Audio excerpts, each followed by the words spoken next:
kasih Pak, selamat pagi Pak. Selamat pagi. Ya, terima kasih sudah menyempatkan waktu Bapak pada pagi hari ini dalam rangka penyelesaian tugas-tugas kami Pak di pendidikan guru Ya, penggerak. terima kasih sama-sama. Jadi di sini Pak sesuai dengan tugas kami ada tentang pengambilan keputusan pemimpin sekolah.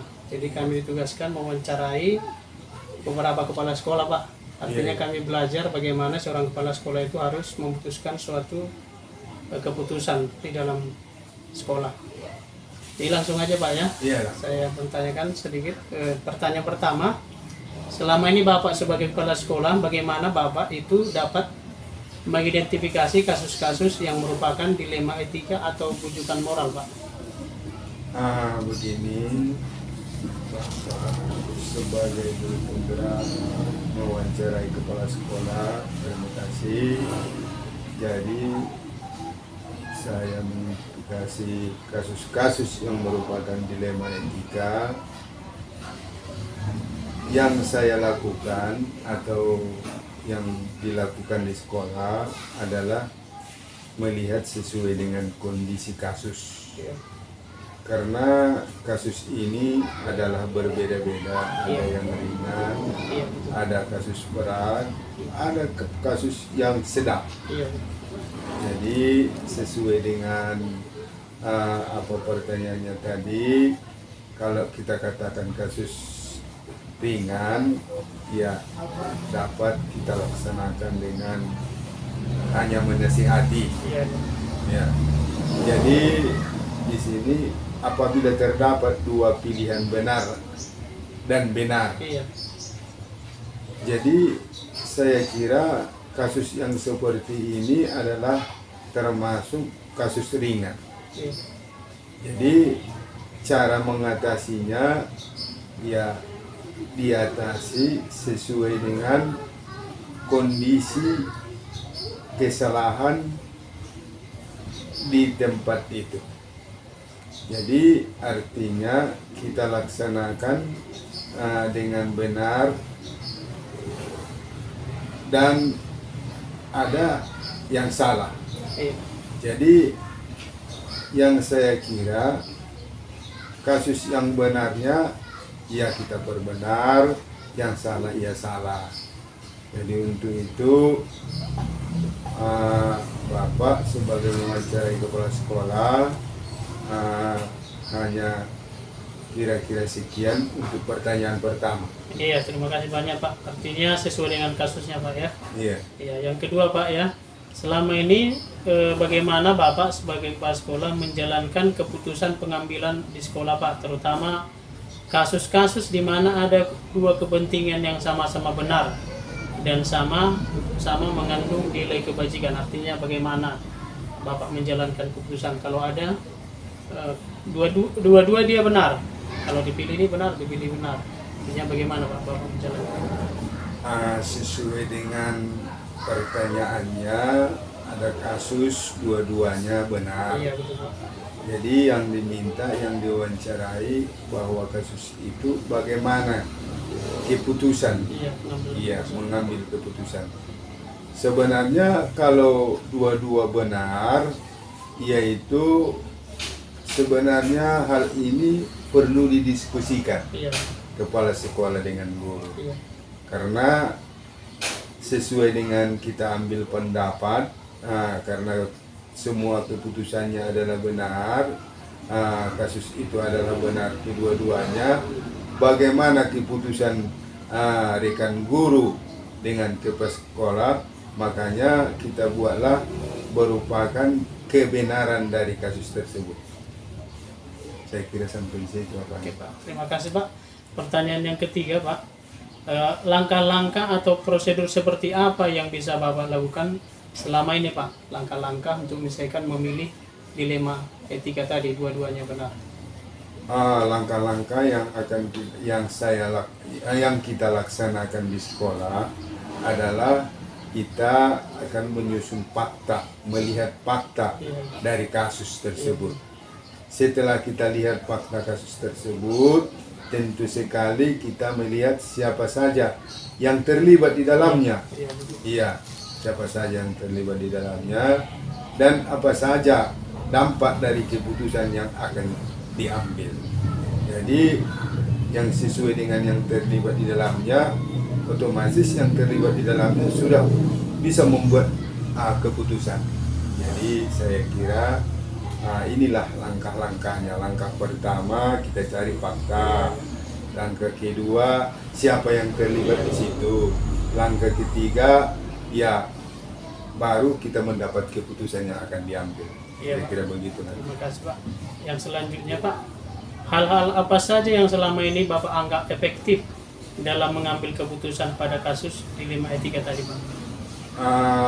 Langkah Yang Bapak anggap efektif ya, pertanyaan yang saya anggap efektif dalam pengambilan keputusan pada kasus-kasus dilema etika, yaitu saya kira yang pertama kita harus menganalisa kasus atau memperhitungkan bagaimana kasus tersebut. Itulah namanya menganalisa. Setelah dianalisa, otomatis sudah tahu kasus, harus didiskusikan dengan baik dengan rekan guru. Jadi setelah didiskusikan, pasti ada keputusan dari kasus tersebut setelah dianalisa. Jadi inilah caranya yang selama ini yang dianggap secara efektif. Kira-kira sekian Pak. Ya Pak. Selanjutnya Pak, hal-hal apa saja yang selama ini merupakan tantangan dalam pengambilan keputusan pada kasus-kasus dilema etika Pak? Yang tantangan lah atau hambatan atau kesulitan kira-kira. Tantangannya yang pertama adalah sebenarnya kebenarannya yang harus kita pilih, bagaimana sebenarnya kebenaran dari kasus tersebut. Jadi kemudian harus benar-benar dipertimbangkan. Artinya kalau ada umpamanya kasus, seharusnya harus kita perhatikan. Jadi tantangan sebenarnya yaitu kalau memang tidak dipikirkan, bagaimana kebenarannya tidak dipertimbangkan, inilah yang paling menyulitkan di dalam tantangan ini. Harus betul-betul kita pertimbangkan. Ya. Oke Pak, yang selanjutnya Pak ya. Apakah Bapak memiliki tata kelola atau jadwal tertentu dalam menyelesaikan kasus etika dilema? Apakah langsung diselesaikan di tempat atau memiliki jadwal untuk menyelesaikannya? Bentuk atau prosedur seperti apa yang biasanya Bapak jalankan? Sebenarnya ini adalah cara menyelesaikannya yang pertama sesuai yang kita katakan tadi. Iya. Tergantung kepada kasus yang akan diputuskan. Kalau memang seperti yang kita katakan di atas tadi, kalau memang kasusnya kasus ringan lah kita katakan, langsung diselesaikan. Iya, jangan berlama-lama. Ada istilah menyatakan yang kecil itu dihapuskan, yang besar itu diperkecil, begitu caranya. Jadi kadang-kadang langsung diselesaikan di tempat, betul. Kemudian terkadang ada prosedurnya kalau dia kasus yang berat lah kita katakan, rumit, terpaksa kasus itu dipending dulu, dipertimbangkan, didiskusikan supaya keputusannya benar. Nah, kira-kira demikian Pak. Oke Pak, yang ketujuh, adakah seseorang atau faktor-faktor apa yang selama ini mempermudah Bapak untuk mengambil keputusan dalam kasus-kasus dilema etika?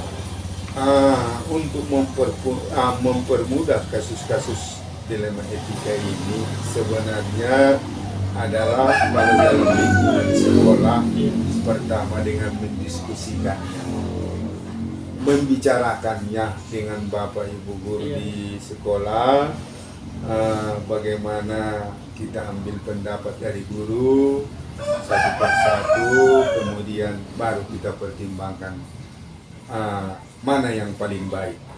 Jadi istilahnya kasus itu harus didiskusikan bersama dengan Dewan Guru. Terakhir Pak ya. Terakhir. Dari semua hal yang telah kita diskusikan Pak dan Bapak sampaikan, pembelajaran apa yang dapat Bapak petik dari pengalaman ketika Bapak itu mengambil keputusan dalam masalah dilema etika, Pak? Mengambil keputusan dalam masalah dilema etika, dalam mengambil itu kita harus bijak sehingga keputusan yang diambil bisa berpihak pada murid. Iya. Artinya kalau umpamanya ada kasus itu sebenarnya kita selesaikan, sebenarnya harus dia berpihak kepada murid, artinya supaya murid tersebut tidak bosan. Iya. Nah, dia pun mengerti, murid itu pun mengerti kasus sebagian, sehingga dia mengetahui tidak berpihak, dia pojokkan, mungkin dia kurang enak, begitulah. Berdasarkan dari nilai kebijakan bisa dipertanggungjawabkan. Jadi semua kebijakan-kebijakan yang dilaksanakan, nah itu yang berpihak kepada murid, harus dia membuat berdasarkan nilai kebijakan sehingga bisa dipertanggungjawabkan seandainya ada pihak yang lain, sudah bisa dipertanggungjawabkan. Oke Pak, terima kasih Pak. Ya. Jadi sudah banyak Bapak sampaikan, semoga ilmu yang Bapak sampaikan itu berguna bagi kami, calon guru penggerak angkatan 7. Terima kasih Pak buat waktunya Pak ya. Iya, sama-sama. Semoga panjang umur dapat Ya. dilaksanakan segala sesuatu hal yang baik. Apalagi Bapak sebagai guru penggerak yang pertama sekali lulus dari SMP kita. Semoga kiranya Bapak yang lulus mendapat nama baik yang baik dari sekolah kita. Terima kasih. Ya. Selamat pagi Bu. Selamat pagi Pak. Terima kasih Bu buat waktunya pada pagi hari ini. Di sini saya sebagai calon guru penggerak angkatan 7 ditugaskan untuk mewawancarai beberapa kepala sekolah Bu terkait dengan pengambilan keputusan di sekolah yang Bapak Ibu pimpin. Jadi saya minta waktunya Bu ya. Ada beberapa pertanyaan yang mau saya sampaikan. Jadi langsung aja Bu ya. Pertama pertanyaannya, selama ini bagaimana Ibu dapat mengidentifikasi kasus-kasus yang merupakan dilema etika atau bujukan moral di sekolah itu? Iya. Dilema etika atau bujukan moral ya Pak. Ya, selama ini bagaimana saya mengidentifikasinya ialah kalau bujukan moral itu biasanya di mana terdapat sebuah masalah, namun ada dua keadaan atau kondisi di mana satu hal itu merupakan sebuah hal yang salah dan satu lagi hal yang baik untuk kita lakukan. Itu yang saya pahami tentang bujukan moral. Namun kalau dikatakan dilema, namanya juga dilema ya Pak. Biasanya itu adalah hal di mana sebuah keadaan itu atau masalah itu, namun di dalam pengambilan keputusan itu kondisinya dua-duanya baik, sehingga itu yang sering sekali membuat saya dilema, dan itu yang saya pahami atau saya identifikasi sebagai dilema etika. Iya, terima kasih. Pertanyaan kedua Bu ya. Selama ini bagaimana Ibu menjalankan keputusan pengambilan di sekolah? Terutama untuk kasus-kasus di mana ada dua kepentingan yang sama-sama benar atau sama-sama mengandung nilai kebajikan. Bagaimana Ibu menjalankan pengambilan keputusan? Berarti dua-duanya benar ya Pak? Berarti dilema etika yang sedang kita bicarakan ya? Ada nilai kebajikan.